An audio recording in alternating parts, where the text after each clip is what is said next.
आज की इस वीडियो में मैं आपको बहुत ही इंपॉर्टेंट 10 टिप्स बताने जा रहा हूँ related to Shopify drop shipping in Pakistan. अगर इन 10 टिप्स को आप फॉलो कर लेंगे तो आपको 100% गारंटी देता हूँ कि आप पाकिस्तान में ड्रॉप शिपिंग करके भी सक्सेसफुल हो सकते हैं।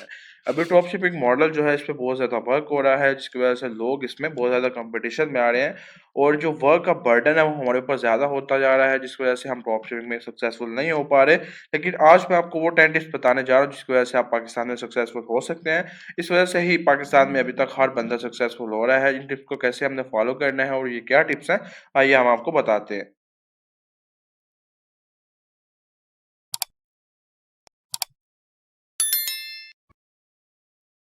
अस्सलाम वालेकुम, welcome back to another YouTube video. आज की इस वीडियो में हम देखेंगे 10 important tips related to Shopify drop shipping in Pakistan. हमारा already Shopify drop shipping in Pakistan का कंप्लीट कोर्स है वो अ, हो चुका है। अभी जस्ट ये आपके लिए मैंने इंपॉर्टेंट टिप्स का एक अलग से लेक्चर बनाया है, क्योंकि मुझे इंस्टाग्राम पे और कमेंट्स बॉक्स में बार-बार बोल रहे थे कि कुछ हमें टिप्स दे दे सक्सेसफुल होने के लिए। इंपॉर्टेंट टिप्स हमें लोकल ड्रॉप शिपिंग तो आ गई, हमने कंप्लीट आपके कोर्स है लोकल ड्रॉप शिपिंग सीख ली, बहुत अच्छा कोर्स है और हम इससे बिल्कुल कंप्लीट सीख चुके हैं। लेकिन अभी हमें कुछ टिप्स चाहिए जिसको हम एक्स्ट्रा फॉलो करके तो अपने बिजनेस में सक्सेसफुल हो सके। तो सबसे पहले मैं आपको यहाँ पे अपने नोटपैड पे ले लेता हूँ। यहाँ पे मैंने वो टिप्स राइट डाउन की हुई हैं। तो सबसे पहले 10 tips to become successful in Shopify drop shipping. First tip जो है वो है आपकी design Shopify store professionally. Professionally मतलब आप अपनी स्टोर की ब्रांडिंग करें। अच्छा, कुछ लोग बोलते हैं कि हम व्हाइट लेबल थोड़ी कर रहे हैं, हम प्राइवेट लेबल थोड़ी कर रहे हैं, तो हमें ब्रांडिंग करने की क्या ज़रूरत है, हम ड्रॉप शिपिंग कर रहे हैं। आज एक प्रोडक्ट है, कल दूसरा प्रोडक्ट है, परसों तीसरा प्रोडक्ट है। तो मैं आपको बताता चलूँ कि ब्रांडिंग बहुत इंपॉर्टेंट चीज़ होती है। एक्चुअली में ब्रांडिंग जो होती है ना, ब्रांड जिसे बोलते हैं, ब्रांड नेम होता है कस्टमर ट्रस्ट का। मतलब कस्टमर आप पे ट्रस्ट कर सके, और ऑनलाइन में अगर आपको कोई चीज़ सेल करनी है तो उसमें ट्रस्ट फैक्टर बहुत इंपॉर्टेंट फैक्टर है। अगर आप ब्रांड के नेम से कोई चीज़ सेल करते हैं तो वो कस्टमर आंखें बंद करके ले लेता है। या आप अपने स्टोर को ब्रांडिंग में कन्वर्ट कर लेते हैं, मतलब उसके कलर स्कीम्स ब्रांडिंग रखते हैं, उसका अच्छा लोगो ब्रांड का रखते हैं, उसका जो डिज़ाइन लेआउट है वो ब्रांड का रखते हैं। तो आपका जो स्टोर है वो लुक का लाइक ब्रांड दिखेगा और कस्टमर आपसे इजीली प्रोडक्ट परचेज करेगा, क्योंकि वो आप पे ट्रस्ट कर रहा होगा। ब्रांड नेम ही एक ट्रस्ट का होता है। ब्रांड अगर आप किसी को बता दें कि भाई वो ब्रांड की चीज़ है तो वो आंखें बंद करके ले लेता है, ठीक है। या आप अपने स्टोर को ऐसा स्टाइल बना दें कि वो ब्रांड जैसा दिखे, तो वहां से भी वो आपका जो कस्टमर होगा वो आंखें बंद करके चीज़ परचेज कर लेगा। वो ऐड टू कार्ट या चेकआउट करके वापस नहीं चला जाएगा, ठीक है। वो चेकआउट कंप्लीट करके आपको पेमेंट करके देन ही जाएगा, मतलब ऑर्डर प्लेस करके जाएगा। इसके लिए मैं आपको ऐसे कुछ स्टोर्स दिखाता हूँ। लाइक अभी जो पाकिस्तान में अच्छे खासे ब्रांड स्टोर चल रहे हैं लोकल ब्रांड्स के, ठीक है। एक दाढ़ी मूंछ है, ये आपने देखा होगा। एक मस्कल महल है, ये भी आपने देखा होगा।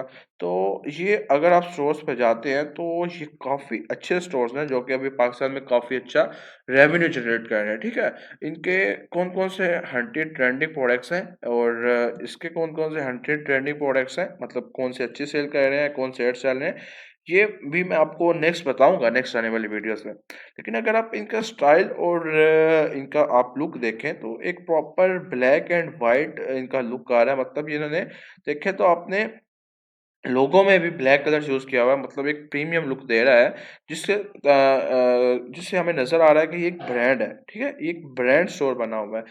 ये बिल्कुल एक प्राइवेट लेबल हो सकता है या व्हाइट लेबल हो सकता है, लेकिन अगर आप ड्रॉप शिपिंग भी कर रहे हैं तो तब भी इसके ऊपर वर्क करें, ठीक है? ड्रॉप शिपिंग में अगर आप बोलेंगे कि हमारा 2 दिन का प्रोडक्ट है या 3 दिन का प्रोडक्ट है या हमारा महीने का प्रोडक्ट है, तो हमें क्या इतना खर्चा करने की ज़रूरत है? तो खर्चा करने की ज़रूरत होती है, ठीक है? आपका हर स्टोर अगर अच्छा लुक देगा तो तभी कस्टमर के वो माइंड में बैठ जाएगा, ठीक है?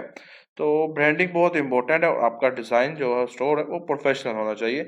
ये मस्ट है, चाहे वो आप 1 महीने के लिए करवा रहे हैं, चाहे आप हफ्ते के लिए करवा रहे हैं। जब आप प्रोडक्ट चेंज करें, अगर न्यू प्रोडक्ट आपको ऐड करनी है तो देन अगेन उसके ऊपर ब्रांडिंग करें कंप्लीट, अगेन उसको स्टोर को डिज़ाइन करें, देन मार्केट में लॉन्च करें।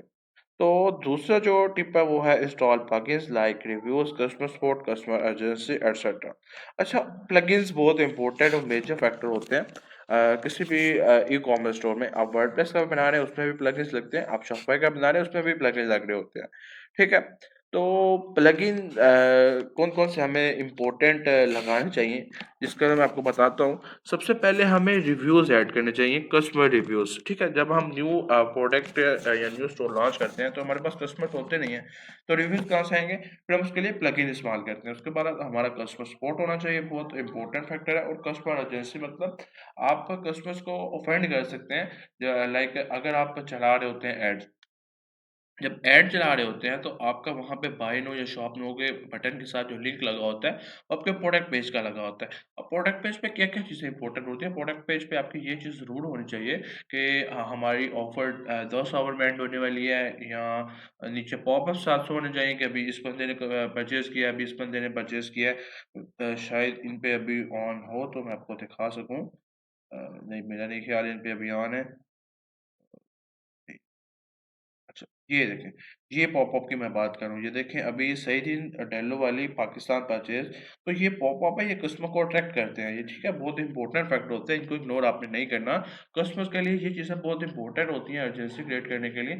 एक रिव्यूज़ करना चाहिए, एक कस्टमर सपोर्ट करना चाहिए, इसके अलावा अगर आप सीओडी फॉर्म यूज़ करना चाहते हैं, रियलिस्ट सीओडी, तो वो आप यूज़ कर सकते हैं, वो आपको मेरे यूट्यूब चैनल की वीडियो में मिल जाएगा कि कैसे आपने यूज़ करना है। सारे प्लगइन्स मैंने बताए हुए हैं, मैंने अपने सारे प्लगइन्स बताए हुए हैं, एक मैं और वीडियो भी कंप्लीट बना दूँगा कि कौन-कौन से सॉफ्टवेयर स्टोर में प्लगइन्स बहुत इंपॉर्टेंट फैक्टर होते हैं। लेकिन ये जो 3 मैंने अभी आपको प्लगइन्स बताए हैं, ये रिव्यूज़ के लिए, कस्टमर सपोर्ट के लिए, कस्टमर अर्जेंसी के लिए, ये ऑलरेडी मैंने अपने सॉफ्टवेयर स्टोर पे कंप्लीट वीडियो भी बनाई हुई है। इसके लिए आप जो है ट्रस्टो डाटा ये यूज़ कर सकते हैं। कस्टमर सपोर्ट के लिए अगर आप पाकिस्तान में कर रहे हैं तो व्हाट्सएप यूज़ करें, अगर आप इंटरनेशनल कर रहे हैं तो शॉपिफाई इनबॉक्स यूज़ करें, और कस्टमर अर्जेंसी के लिए अगर आपने यूज़ करना है तो एवटा सेल्स पॉपअप है, वो आप यूज़ कर सकते हैं। Find products which one is not returnable like oil, hair, joint pain, etc. and beauty products. इसका इधर मेरा मतलब है कि आपको वो प्रोडक्ट सेल करना चाहिए जो कि रिटर्नेबल हो ही ना, ठीक है? लाइक एक ऑयल है, या एक शैम्पू, एक जॉइंट पेन रिलीफ ऑयल है, वो समझ लें, या एक हेयर ऑयल है हेयर ग्रोथ के लिए। अच्छा, जब कस्टमर उसे ओपन करता है, वो चीज़ तो वही होती है, जब वो उसे यूज़ करता है देन उसे जाकर रिजल्ट्स का पता चलता है, ठीक है? उसके रिजल्ट्स क्या हैं। लेकिन कस्टमर के माइंड में सेटअप जो होता है मोस्टली, जो ये ब्यूटी प्रोडक्ट्स और हेयर ऑयल्स होते हैं या ऑयल्स होते हैं, पेन जॉइंट पेन होता है, ये भी मोस्टली जो होता है कि वुमेन्स की कैटेगरी में आता है। और जो वुमेन्स की नीश में आता है, आपको उसका आइडिया होना चाहिए ई कॉमर्स में कि जो वुमेन की नीश होती है उसमें रिटर्न बहुत ज़्यादा कम होता है, जो मेन की नीश होती है उसमें रिटर्न ज़्यादा होता है। तो जो वुमेन होती हैं वो क्या करती हैं, वो इसे यूज़ करती हैं, अच्छा बोलती है अब नहीं तो अब ठीक हो जाएगा, अब नहीं तो अब ठीक हो जाएगा, शायद मैं इसे 1 वीक यूज़ करूँ तो तब ठीक होगा। वो थोड़ा-थोड़ा करके इसे यूज़ करती रहती हैं। जब यूज़ कर लेते हैं तो फिर उन्हें ये आइडिया होता है, मोस्ट वुमेन्स को, मैं हर वुमेन का नहीं बोल रहा, मतलब 70 वुमेन्स को अंदर से ये होगा कि अब हमने इसे यूज़ कर लिया, अब क्या हमने इसे रिटर्न करना है? अच्छा मैं रिटर्न करती हूँ, अच्छा मैं बात करूँगी।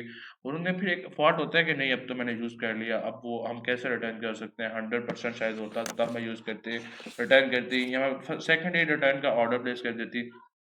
तो ये चीज़ें उनके माइंड में आ जाती है, लेकिन वो यूज़ कर लेती हैं और वो फिर रिटायर नहीं करती हैं। बट ये चीज़ों का आपने तब ध्यान रखना है कि आपकी ऑलरेडी प्रोडक्ट क्वालिटी बेहतर हो, ठीक है? अपनी प्रोडक्ट क्वालिटी बिल्कुल नहीं गिरानी, कि मतलब आप समझ रहे हो कि ठीक है जैसी मर्ज़ी प्रोडक्ट भेज रहा हूँ वो वुमेन यूज़ कर लेगी, तो वो रिटर्न नहीं करेगी। वो रिटर्न करेगी, ठीक है? रिटर्न अगर बिल्कुल ही बकवास घटिया आइटम हो तो रिटर्न करेगी। अगर थोड़ा बहुत माइनर सा इफ़ेक्ट आ जाए, तो देन वो रिटर्न नहीं करती हैं, ठीक है? मोस्टली वुमेन्स रिटर्न नहीं करती हैं। तो आप अगर इस निश में जाएँगे, इन प्रोडक्ट्स को फ़ॉलो करेंगे, तो आपको रिटर्न कम देखने को मिलेगा, जो कि पाकिस्तान में इस टाइम सबसे बड़ा रीज़न है ड्रॉप शिपिंग को अनसक्सेसफुल बनाने में, ठीक है? नेक्स्ट पॉइंट है हमारा do product hunting track one product at least 4 days before choose.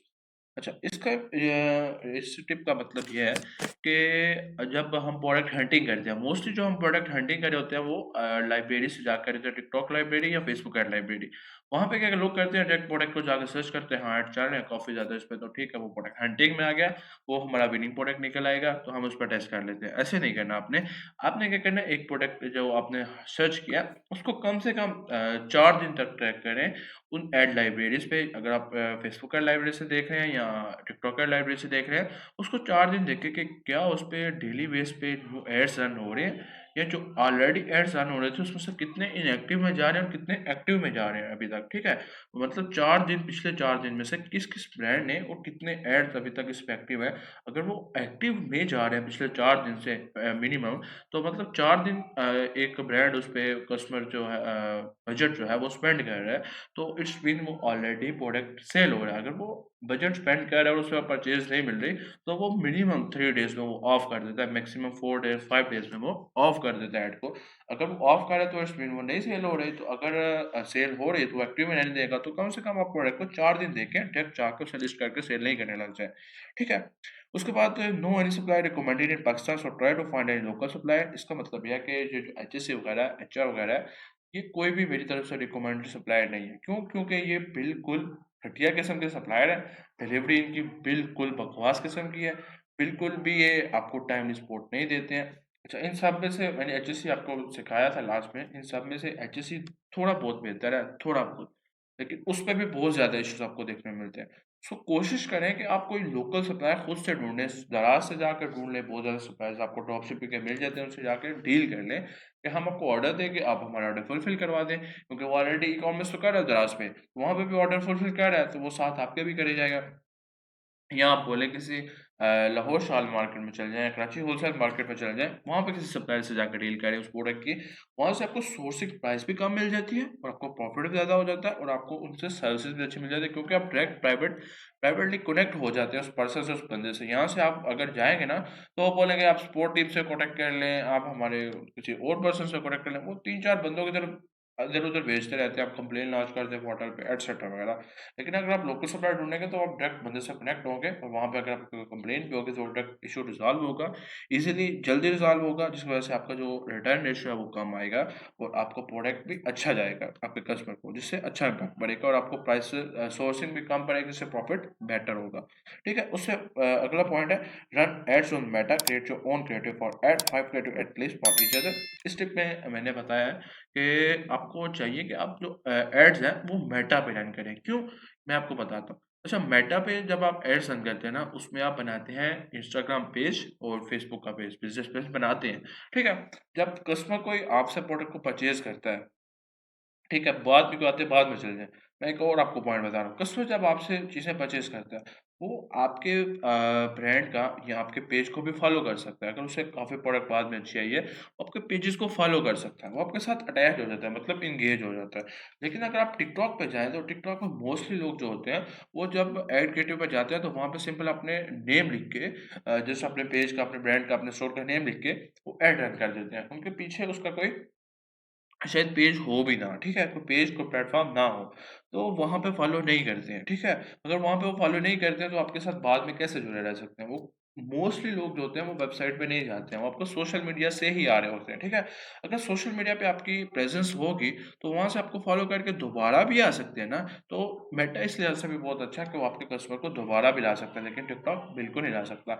इसके अलावा जो सेकंड बिग पॉइंट है टिकटॉक का, कि टिकटॉक की ऑडियंस बहुत इमैच्योर है, बहुत फ़ास्ट ऑडियंस ग्रोथ कर रही होती है। तो वो सोचती भी नहीं है बाद में कि हाँ, मैंने उस पेज पे जाना है, उस लिंक पे जाना है, उस स्टोर पे जाना है, वो प्रोडक्ट कहाँ मुझे मिलेगा? तो वो नहीं सोचेगी। वो जाएगी भी तो गूगल पे जाके आपको सर्च कर रहे होगे या फेसबुक पे जाके, इंस्टाग्राम पे सर्च कर रहे होंगे। तो फेसबुक मेटा होना बहुत ज़रूरी है। अगर फेसबुक पे जाके वो जो ऑडियंस होती है ना फेसबुक की, वो बहुत स्लो ऑडियंस होती है, क्योंकि वहाँ पे पोस्ट पढ़ने वाली भी, रीड करने वाली भी होती है और रील्स देखने वाली भी होती हैं। लेकिन टिकटॉक में सिर्फ़ देखने वाली रील पसंद आई तो ठीक है, देख ली 2 सेकंड के लिए, नहीं तो स्क्रॉल करके आगे चलेगी। इस लिहाज से भी मेटा बहुत इम्पोर्टेंट है कि मेटा पे जो ऑडियंस है वो स्लो होगी, आपके साथ वो एंगेज रहेगी और आपकी रिटर्न भी वो आपसे मतलब रिटर्न में आकर प्रोडक्ट ज़रूर परचेज़ करेगी। वो आपके साथ एंगेज होती है, आपको पता चलता है कि हाँ, उसको पता चलता है कि हाँ, ये कोई पेज एग्ज़िस्ट करता है, ये कोई प्लेटफ़ॉर्म एग्ज़िस्ट करता है, तो मैं इसके साथ फ़ॉलो हूँ, मैं इसके साथ एंगेज हूँ, मैं आगे भी इससे प्रोडक्ट परचेज़ करूँ। लेकिन टिकटॉक पे एंगेजमेंट रेट भी आपको बहुत कम मिलता है और आपको रिटर्न रेट भी बहुत ज़्यादा मिलता है, ठीक है? रिटर्न रेट ज़्यादा मिलता है और एंगेजमेंट कम मिलती है, लेकिन फेसबुक पे आपको एंगेजमेंट ज़्यादा मिलती है और रिटर्न भी बहुत कम मिलता है, ठीक है? रिटर्न बहुत कम होता है मेटा पे, ठीक है? उस ऑर्डर कन्फर्मेशन बहुत इम्पोर्टेंट होता है। ड्रॉप शिपिंग में कोई पर्सन्स होते हैं वो वैसे ही ऑर्डर करते जाते हैं, स्पेशली ऑन टिकटॉक। अगर आप कर रहे हैं तो मैं तो हमेशा बोलता हूँ मेटा पे ऑर्डर करें। अगर टिकटॉक पे कर भी रहे हैं तो फिर भी आपको ज़्यादा देखने को ये चीज़ मिलेगी। ये ज़्यादा इम्पोर्टेंट तब भी होगी मेटा पे भी बहुत ज़रूरी है, आपको ऑर्डर कन्फर्म ज़रूर करना चाहिए। और अगर आप नहीं कर सकते, जैसे किसी कॉल करा सकते, तो आप एआई का यूज़ कर सकते हैं, लाइक एक रोबो कॉल है, मैं आपको मेंशन कर दूँगा इधर उसका लोगो, तो वो आप यूज़ कर सकते हैं। आप शॉपिफ़ाई ऐप स्टोर पे जाकर उसका ऐप इंस्टॉल करें, उससे फिर आपसे कनेक्ट हो जाता है और वो ऑटोमैटिकली आपको ऑर्डर कन्फर्म करके दे देता है। Order confirmation, sorry, try to dispatch order from supplier on the same day of order received। ठीक है, आपने ऑर्डर जब लिया कस्टमर से, आपको ऑर्डर जो आया वो आपने कोशिश करनी है कि वो सेम डे डिस्पैच हो जाए। क्यों? क्योंकि आगे से उसने, जो सप्लायर है, उसने भी पिक पैक करके आके उसको कोरियर को देना होता है। तो आपको चाहिए कि आप सप्लायर को उसी दिन उस ऑर्डर की डिटेल दे दें कि उससे डिस्पैच कर दें। जितनी जल्दी डिस्पैच होगा उतना जल्दी कस्टमर आपके साथ एंगेज रहेगा और ऑर्डर को परचेज करेगा। जितना लेट होता जाएगा उतना कस्टमर बोलता जाएगा, और वो क्या पता वो दूसरे स्टोर से भी किसी से उसने ऑर्डर किया हो, उससे रिसीव कर ले उससे पहले। काफ़ी लोग ऐसा करते हैं कि वो 2-3 स्टोर से कर देते हैं और जिस स्टोर से पहले आ जाए वो उससे ले लेते हैं, बाकी को डिलीवरी फीस पे वापस भेज देते हैं। When you receive tracking ID, fulfill on Shopify and also try to update customer on every step। अब आपको ऑर्डर की आईडी रिसीव हो, जब ऑर्डर डिस्पैच कर देते हैं आपको वो जिससे ट्रैकिंग आईडी रिसीव होती है, वो ट्रैकिंग आईडी से आप आके Shopify पर अपना ऑर्डर फुलफिल करते हैं। वो अपने ऑर्डर फुलफिल मस्ट करना होता है। जब आप ऑर्डर फुलफिल करते हैं कस्टमर को मेल चल जाती है उसकी ट्रैकिंग आईडी कि आपका ऑर्डर फुलफिल हो गया, आप ऑर्डर को आप ट्रैक कर सकते हैं उस ट्रैकिंग आईडी से। अच्छा, कुछ लोग कस्टमर होते हैं वो ट्रैकिंग ईमेल नहीं देखते, तो उनके लिए उसके लिए आपको ज़रूरी होता है कि आप खुद भी कस्टमर को व्हाट्सएप मैसेजेस के थ्रू या कॉल के थ्रू कस्टमर को एवरी स्टेप पे एंगेज रखें और उसके बताएं, अपडेट रखें कि आपका ऑर्डर यहाँ पहुँच गया, आप इस स्टेप में तो आपने ऑर्डर को रिसीव करना है। ठीक है? उसके बाद लास्ट नॉट बट लीस्ट, यहाँ पे कस्टमर सपोर्ट बहुत इंपॉर्टेंट होती है। 24/7 आपने कस्टमर सपोर्ट देनी है। जो भी आपके कस्टमर का क्वेश्चन हो आपके प्रोडक्ट के बारे में, वो कैसे यूज़ होता है, उसकी क्वालिटी क्या है, उसका साइज़ क्या है, उसके रेट्स क्या हैं, तो वो आपने बताना है। ठीक है? इसमें परेशान होने की बात नहीं है कि आप वेबसाइट से जाकर देख लें। आपने खुद उससे बताना है अगर वो मैसेज बॉक्स में पूछ रहा है। प्रोडक्ट की क्वालिटी बहुत इंपॉर्टेंट है। जैसे मैंने यहाँ पे बताया था, लोकल सप्लायर होगा, वो प्रोडक्ट की क्वालिटी आप खुद वहाँ से जाके चेक करके उसे सेंड कर सकते हैं। लेकिन आप एचएससी वगैरह कोई भी और प्लेटफ़ॉर्म यूज़ कर रहे हैं, तो वो यहाँ पे आपको फ़ायदेमंद नहीं देगा। Don't fear of return, return से कभी भी मत घबराएँ कि हमें रिटर्न आ जाएगा, हमारी प्रोडक्ट की क्वालिटी शायद अच्छी ना हो, हमें रिटर्न आ जाएगा। आप अपनी क्वालिटी अच्छी रखें, अपनी सर्विस अच्छी रखें और घबराएँ नहीं, आपको रिटर्न वही आएगा फिर जो आपका वैल्यूएबल होगा या आपको प्रोडक्ट डैमेज होगी, अदरवाइज़ आपको रिटर्न बहुत कम आएगा। This one make you successful because from this you will save returning customer। अच्छा, जब आप ये चीज़ें फॉलो करेंगे ना, तो आपको कस्टमर रिटर्न बहुत ज़्यादा आएगा। ठीक है? मतलब कस्टमर अगेन आके आपकी वेबसाइट से ऑर्डर परचेज़ करेगा जब उसे क्वालिटी, सपोर्ट और कस्टमर सपोर्ट ये चीज़ें अच्छी मिल रही होंगी आपकी वेबसाइट पे, तो वो कस्टमर ज़रूर आपसे दोबारा से आके परचेज़ करेगा और उसे आपके सोशल मीडिया प्लेटफ़ॉर्म से पता होगा, एंगेज होगा, तो रिटर्न कस्टमर आएगा without any single penny ad spend. ठीक है, मतलब वो आपका पक्का पक्का कस्टमर बन चुका, तो आपको बार बार पैसे ऐड पे भी स्पेंड करने की जरूरत नहीं है और आप without ad spending high profit लेके वो ऑर्डर को फुलफिल करवा सकते हैं। और इस इन टिप्स को आपने फॉलो करना है फॉर सक्सेसफुल। अगर आपको कोई और टिप्स चाहिए तो आप मुझसे इंस्टाग्राम और मेरे पास जो ट्यूटोरियल पर मुझे पहले फॉलो कर लें आके, फिर आप मुझसे इनबॉक्स में आके कोई भी टिप्स पूछ सकते हैं। अगर आप कोई और क्वेश्चन है इंटरनेशनल ड्रॉप शिपिंग के बारे में, लोकल ड्रॉप शिपिंग के बारे में, तो वो भी आप मुझसे पूछ सकते हैं। तो आपसे इंशाल्लाह मिलते हैं एक नेक्स्ट लेक्चर में, तब तक के लिए अल्लाह हाफिज़।